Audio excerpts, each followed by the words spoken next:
In the project editing screen, you use the Add button to overlay text, graphic and media items, like photos or videos to your designs. Go to the Media tab and choose a style for your media item to be added to your design. You'll then be directed to the Media Picker screen where you can browse your photo albums, or use different stock image libraries the app has integrated with. Pick the photos or videos you'd like to use and you'll see they are being added to the list above. This is the list of assets this media item is going to use. You can change the order of items here, by tapping and holding each item and then dragging it between other items in the list. When you're done preparing your list of assets, tap Done and get back to the editing screen.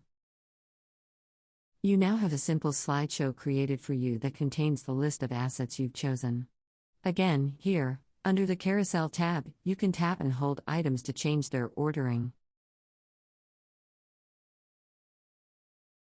When you're finished, tap the Close button and you'll see your slideshow play according to the order of items you've prepared.